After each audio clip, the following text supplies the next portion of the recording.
What's up, everybody? And today we're checking out the US Navy Blue Angels jet crashes mid-air. This is by Navy Media. We've watched a couple of Navy Media's videos in the past, and they're actually really good. I really like them. They are at 327,000 subscribers. Let's get them to 500,000. Link down below. Go over to their channel. Give them some love. Give them a like. Give them a subscribe. All that good stuff. Really important that you do that. Before we get started, though, it's chug time. Go and buy yourself a chug. Listen. Christmas is here. Christmas is on its way. If you go to the shop, if you go to Big Tesco's, if you go to Wally World, you're going to see Christmas decorations. It started. It's began. It has begun. It has begun. And so you need to start thinking, what am I going to treat myself? What am I going to get myself? What am I going to get me partner? What am I going to get me dad, me mum, me son, me daughter, me brother, me sister, anyone, me best mate? What am I going to get them? The answer to that is chug. Check these bad boys out. They just released version 3. This is version 2. Look, it's nice. It's a bit thicker, got a bit more girth to it, right? But you can't put a full fist in and you can't pull out the insides. Whereas this version 3, you can get a full fist in it. And you can take the inside. Good luck finding another drinking vessel like this. A tankard. Tankard? Is that the right word? Where you can take the inside out. I've had multiple of these. I've had some of these from different companies. And I got one from... In fact, I'm not going to name them because I feel like that's kind of mean. But I've had some from other companies before. And the fact that you can take the middle part out is a game changer. Is a legitimate game changer. You can get them in loads of different colors. Look, we got this one.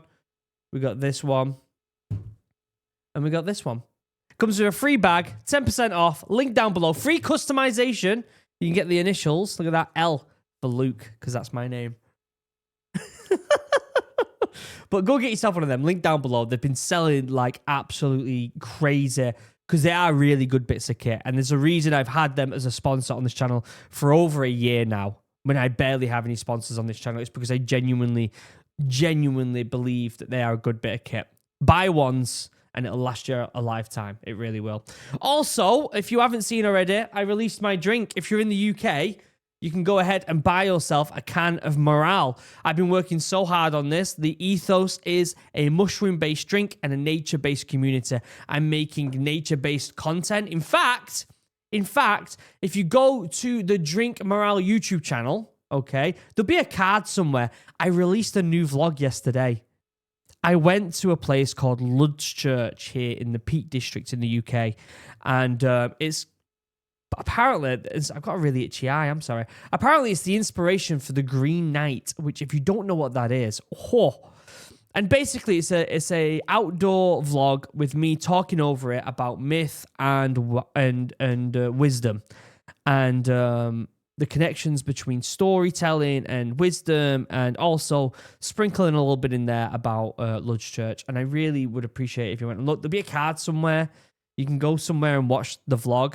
And it'll also be at the end of the video. I worked really hard on it. I absolutely love this video. I do a bit of storytelling in there. I tell the story of the Green Knight on the video. Obviously, you know, it's a much smaller, simpler version of the story. But yeah, it was really good and I really enjoyed it. And I hope you go and see it. Check out the website right here. Go buy yourself some drinks. If you're in the US, it's going to say sold out because the drink is not available in the US right now. We're going to try and get it done in the new year. But you can buy clothing. And then over here, go check out the Instagram. Other than that, we've been waffling on now for a little while, haven't we? Let's pull this up. Let's turn on subbies and let's see what happened here. The Blue Angels aerobatic team has experienced several incidents involving mid-air failures, each serving as a sobering reminder of the inherent risks associated with high-performance flying. That's the hallmark of the Blue Angels, the Navy's elite demonstration squadron. But behind the flawless routines lies a constant question. What happens when a U.S. Navy Blue Angels jet fails mid-air? Yeah. On April 21st, 2007, a sunny day at the Beaufort Air Show took a horrifying turn when a Blue Angels pilot, Lieutenant Commander Kevin Kojak Davis, lost his life in a mid-air disaster. The crash... I mean, these guys, they fly so close together. that you've got to be one of the best in the world. Like, you've got to be one of the best pilots in the world to fly on this team. Let's be honest. Any of these kind of display teams, because there's some in the UK, there's a couple in America. Just the expertise is just insane, isn't it? During the final flourish of the Blue Angels demonstration, Lieutenant Commander Davis, piloting the number 6 jet, was executing a high G maneuver when disaster struck. Investigators determined that the cause to be G-force-induced loss of consciousness, Wow. G-lock. The immense G-forces exerted during a maneuver likely caused Davis to lose consciousness momentarily, leading to a loss of control. Oh, that's really sad. This split-second lapse in control had devastating consequences. And what's the upper limits of human experience of G-force? Like, what's the? Let me Google it. What's the most G-force a human has survived? Let's have a look. The most G-force a human has survived is 46.2 Gs. What? Which was experienced by Colonel John Stapp in 1954 during experiments with a rocket sled. He voluntarily subjected himself to this force and survived, setting a record for the highest acceleration. 46.2? There's no way. There is no way. Oh, wait. The highest recorded G-force ever survived is 214 G. I don't believe it. More than 8 times lethal levels. I'm guessing it must have been like super quick. I want to know about in like as a pilot. As a pilot. The highest G-force survived in a fighter jet maneuver is plus 9 Gs. A limit reached by aircrafts like F-16, F-22, F-35. So you're looking at like 9 Gs, aren't you? I think the crazy numbers there, the 42 and the 200, it must have been like experimental quickly and then that's it. But that's absolutely insane. But yeah, about 9 Gs, that's what I thought it was going to be. Davis's FA-18 Hornet veered off course, flying behind the audience and dangerously low over a tree line. The aircraft slammed into the ground several miles from the airshow center, sending a plume of black smoke billowing into the sky. The immediate aftermath was a scene of chaos. Oh my Emergency God. personnel rushed to the crash site, battling smoke and debris to find survivors. Tragically, Lieutenant Commander Davis was the only fatality. That's Miraculously, really sad. no civilians on the ground were seriously harmed, although 8 people sustained injuries from flying debris. Millions of dollars in property damage were also reported. The Blue Angels were understandably shaken by the incident. They returned to their home base in Florida to regroup and decide the fate of their remaining season. Ultimately, They just copy and paste the same person there. It just looks like the same person, doesn't it? they chose to continue, albeit with a heavy heart. Of course That they're going to Sunday's continue. airshow went on, but with a tribute. In a touching gesture of solidarity, the Geico Skytypers flew the missing man formation in honor of their fallen comrade. Wow. Lieutenant Commander Davis's loss was a profound one, both for the Blue Angels family and for the world of aviation. His sacrifice serves as a testament to the unwavering commitment of the skill of all Blue Angels pilots, who continue to inspire awe and wonder while knowingly confronting the potential for disaster. Didn't they make a documentary on the Blue Angels recently? I watched a trailer for it. I don't know if it came out or not. If anyone watched it, let me know if it's worth watching. This event forever changed the Blue Angels, leading them to temporarily transition to a 5-jet demonstration format while a former pilot was brought back to fill in the vacant position. Wow. Crash undoubtedly spurred a re-evaluation of safety procedures and pilot training within the squadron. Yeah. The Blue Angels pushed the limits, flying at high speeds and enduring G-forces that momentarily turned their vision red. Every move is meticulously calculated, with even the slightest miscalculation potentially leading to disaster. Yeah. Backing them up as a large support and maintenance team, ensuring that the jets are in peak condition for each daring performance. I mean, is there a difference as a pilot between performance maneuvers and combat maneuvers. There must be, right? It's like what I'm attributing it to is in the military, for someone like me as a Royal Marines, the difference between drill and legitimate combat maneuvers. Obviously, drill used to be a means of battle, really. It was a means of like when the battles were literally like walls of people and you would be put into a position and then you would do maneuvers left and right, reload, whatever. And now it's not like that, right? Now it's a bit more chaotic. It's more peeling on each side and stuff like that. I'm not saying that this is the same thing, but what I'm saying is, as a pilot, I'm wondering how much of the drills that are done can be translated to actual combat maneuvers. Does that make sense? I'm sure someone would let me know in the comments. Your mission transcends mere entertainment. It's a meticulously choreographed showcase of American naval power and pilot precision. Yeah. Every daring maneuver, every synchronized loop performed in their current FA-18 Super Hornets is a testament to the unwavering discipline and cutting-edge technology of the Navy. Yeah. What makes the Blue Angels stand out is the incredible physical and mental demands they place on the pilots. G-forces exert tremendous strain on the pilots' bodies, causing blood to rush away from their brains and towards their feet. Pilots must use specialized breathing techniques and G-suits to counteract the effects of these forces, ensuring that they remain conscious and alert throughout their performance. Speaking of which, make sure to put a thumbs up in the comments and support these outstanding people, who, by the way, don't only face severe physical demands. Ugh. Yeah, it gets even more demanding. What I don't understand is in them little tests where they're spinning them around to do the G-force, you always see them like bend the neck because they've passed out. Why don't they have some sort of like thing to stop the neck from just fucking cranking? You know? In addition to the physical requirements, Blue Angels pilots must also possess exceptional mental focus and concentration. Yeah. The intense mental exertion required to execute complex maneuvers at such high speeds can be draining, requiring pilots to maintain razor-sharp focus and quick reflexes at all times. Any lapse in concentration could spell disaster, making it imperative for pilots to stay fully engaged and attentive throughout the performance. To prepare for the rigors of aerial performance, Blue Angels pilots undergo hours and hours of simulator training, where pilots practice executing maneuvers in a controlled environment before taking to the skies. I wonder what them simulators are like. I wonder what programs they use. It must be some sort of proprietary program that's developed just for them.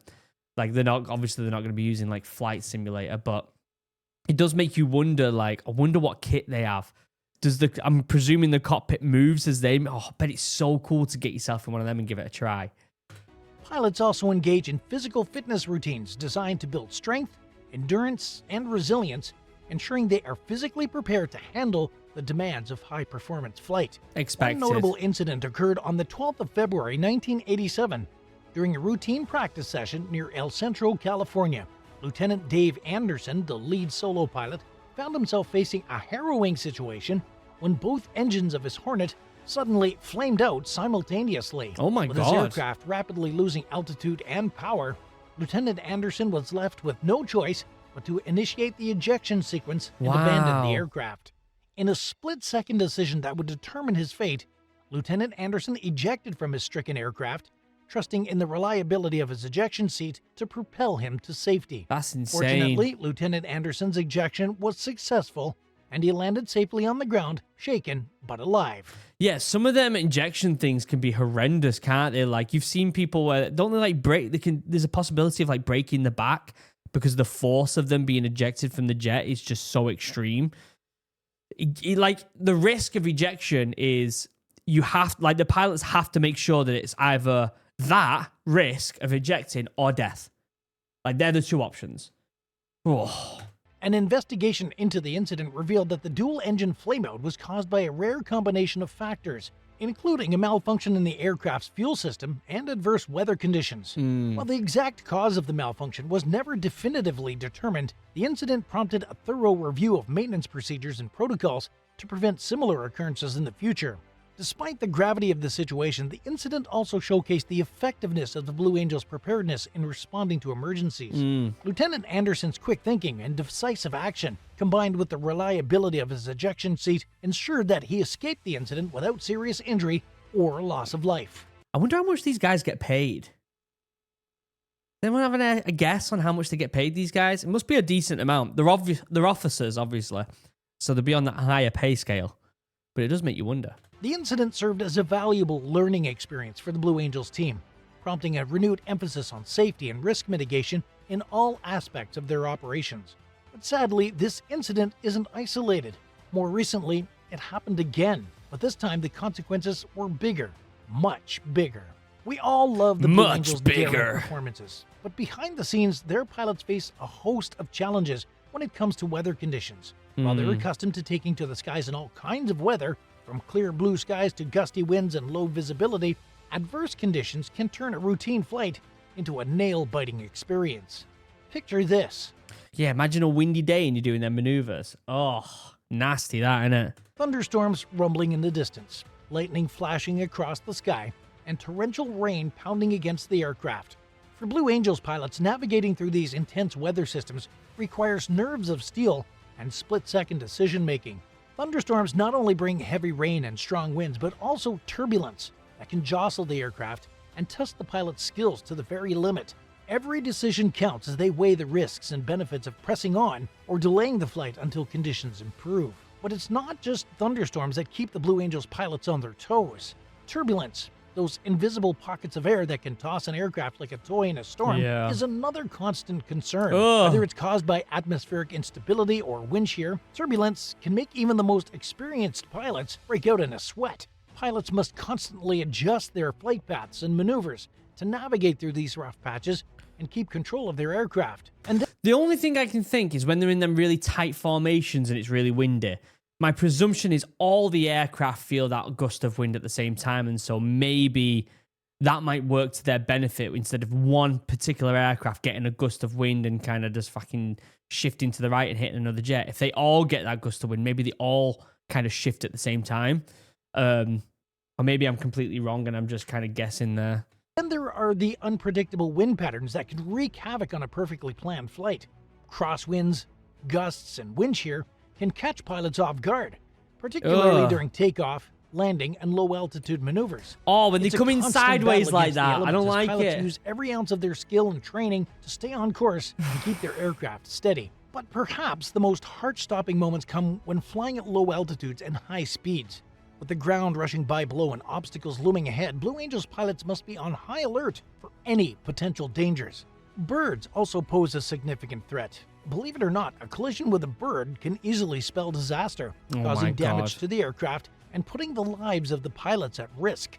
It's a game of cat and mouse as pilots scan the skies for signs of avian intruders and take evasive action to avoid a potentially catastrophic collision. Foreign object debris, or FOD, is another hazard that pilots must contend with when flying at low altitudes. Whether it's rocks, gravel, or debris from other aircraft, FOD can cause serious damage to engines and pose a danger to pilots and crew. Pilots must keep a sharp eye out for any signs of FOD on the runway and remain vigilant for any airborne debris that could pose a risk during flight. But even when a pilot manages to fly his plane through all of these obstacles, there is one final thing that can cause tons of trouble: mechanics. When it comes to flying, even the most meticulously maintained aircraft can encounter mechanical failures or malfunctions.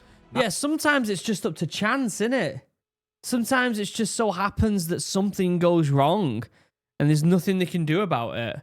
And it's just unfortunate. And that's why they have to be so switched on. Like, there's a lot of stuff that's in their control, right? But there's a lot of variables that are not. Not even the US Navy's Blue Angels are immune to such incidents. From engine malfunctions to hydraulic system failures, Blue Angels pilots must be prepared to respond swiftly and decisively to mitigate the effects of equipment failures in midair. Imagine soaring through the sky at dizzying speeds when suddenly the engine sputters and stalls. For the Blue Angels pilots, this nightmare scenario is a very real possibility, one that they train tirelessly to handle.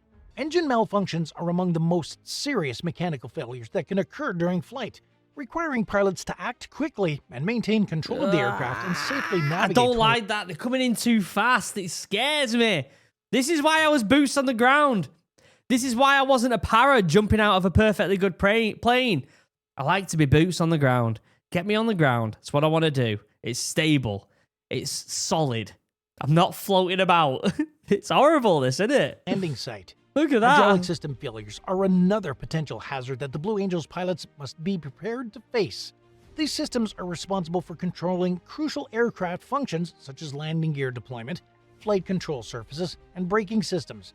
A failure in the hydraulic system can result in loss of control or difficulty maneuvering do you the see that aircraft, then? posing a significant risk to the safety of the flight. Pilots must be able to quickly assess the situation, identify the source of the problem, and take appropriate action to mitigate the effects of the failure. Yeah. To ensure that they're prepared to handle such emergencies, the Blue Angels maintain a robust system of Why does the suits have to be so tight though?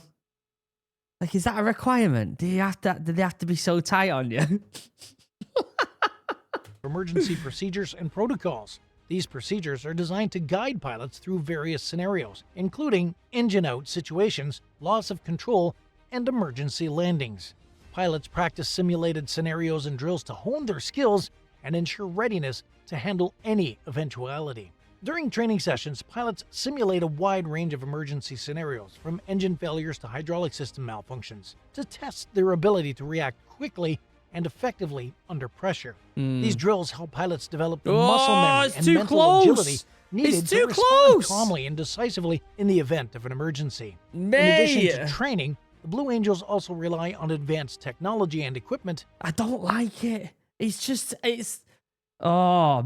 They're unbelievable, aren't they? Getting that close in the sky at that speed, doing them maneuvers. That's not my cup of tea. No way. To enhance safety and mitigate the risks associated with mechanical failures. Aircraft are equipped with redundant systems and backup systems to provide additional layers of protection in the event of a failure. Pilots also have access to state-of-the-art avionics and communication systems that allow them to maintain situational awareness and coordinate with ground control and other aircraft in real time. But even with all of this, there has been some There's some shiny boots, them, aren't they? Christ almighty. What's they been polishing them with? Jesus. instances where accidents did happen. Although this shouldn't come as a big surprise considering the Blue Angels team has existed since 1946. Oh, wow. And a lot can happen in 80 years. What are the safety measures and protocols that the Blue Angels implement nowadays? The day of a performance begins long before the roar of the jet engines fills the air.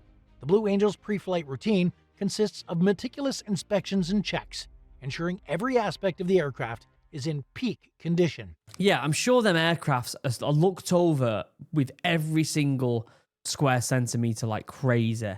Like, I'm sure they're maintained like crazy. I mean, they're clean. Look how clean they are, first and foremost. Can you imagine how much vigor has gone into testing the safety systems and everything on these bits of kit?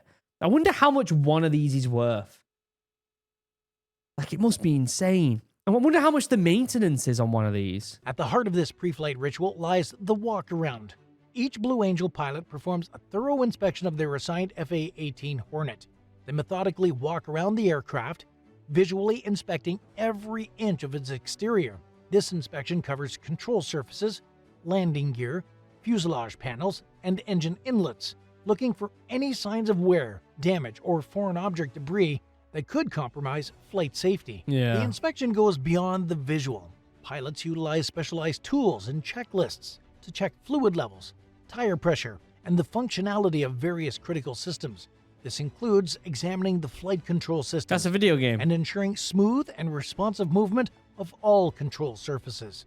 They also verify the functionality of the instruments, communication equipment. Do you know what? I've been watching aircraft videos for so long, and I still look at the cockpit and think, well, how do they even remember all these buttons?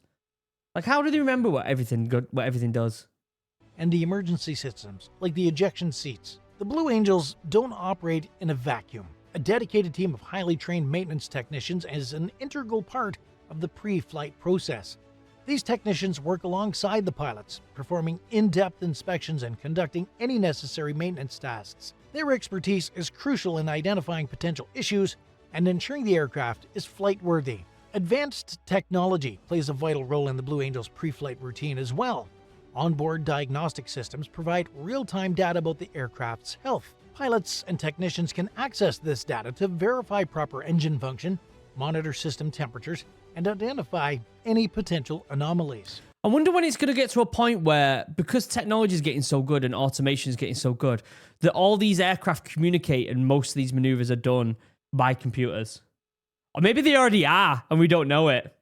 And we just presume it's done by the fact, no, you can't say that because these guys are absolutely insane, aren't they? But the pre-flight process doesn't end there. The Blue Angels flight crew also reviews detailed weather reports. Of course they do. Analyzing wind shear, cloud cover, and visibility conditions. They're gonna. This ensures that they are prepared for any potential weather challenges they might incur during their performance. Just before takeoff, the Blue Angels team gathers for a final briefing. Here they go over the Like, why do they have to be so tight in clothing? planned flight path, emergency procedures, and communication protocols. Yeah. This ensures everyone is on the same page and prepared for any contingencies. The Blue Angels pre-flight routine is not a static process. Following each flight, data from the onboard flight recorders and pilot debriefings are analyzed. Yeah, I bet the debriefing's crazy, innit? Like, every single tiny bit of movement is probably recorded. And so they're probably looking at everything being like, why did you pull right here at this exact moment? Like, I bet the details are so scrutinized. You've got to be on your game because if you're the one dropping the ball, wow. This allows the team to identify for areas of improvement and refine their pre-flight checks to further enhance safety measures. The meticulousness of the Blue Angels pre-flight routine reflects a deep understanding of the inherent dangers of high-performance aerial maneuvers. By rigorously inspecting every aspect of their aircraft, they minimize the risk of in-flight malfunctions and ensure that they can perform their awe-inspiring stunts with the highest degree of safety. This dedication to meticulous pre-flight procedures is a cornerstone. Wait, is it 2 people in each aircraft? I thought it was just 1. That shot had 2 seats. I thought it was just 1 seat per aircraft. Oh, maybe I'm wrong. I could have sworn it was just 1. Is a cornerstone of the Blue Angels' success. It allows them to push the boundaries of flight. It looks like it's while just ensuring 1. the safety of I'm so themselves confused. and the crowds below. That looks like it's just 1. Do they have multiple aircraft where there's double seats in some of them? Okay, someone's going to have to let me know that. The U.S. Navy's Blue Angels prioritize safety above all else. That's a tight implementing suit. a comprehensive array of measures and protocols to ensure the well-being of their pilots, crew, and spectators. From meticulous pre-flight checks to continuous monitoring of aircraft performance in collaboration with air traffic control and emergency response teams, the Blue Angels leave no stone unturned when it comes to maintaining the highest standards of safety and professionalism in their operations. Through their unwavering commitment to safety, the Blue Angels continue to inspire audiences around the world with their extraordinary aerial displays while upholding their proud tradition of naval aviation excellence. Great video by Navy Media. As always, their videos are really good. It does make... I wonder how many pilots within the Blue Angels there actually are, because there was quite a few different individuals we saw there. There must be at least like 10, right? And they kind of swap them out, and some are in training, and some are like teaching others, and the crew as a whole is probably quite extensive, but I'm talking about specifically pilots. Also, I'm so confused about the whole double pilot thing, double seat. Someone will have to let me know that. Anyway, I'll leave a link down below to the original video. Go over there, give it some love. Check out Chug. Go buy yourself one while you can. And check out Morale. I will leave a card or something somewhere from a new vlog. Go check it out. I worked really hard on it. Other than that, I love you all. Have a wonderful day. Goodbye.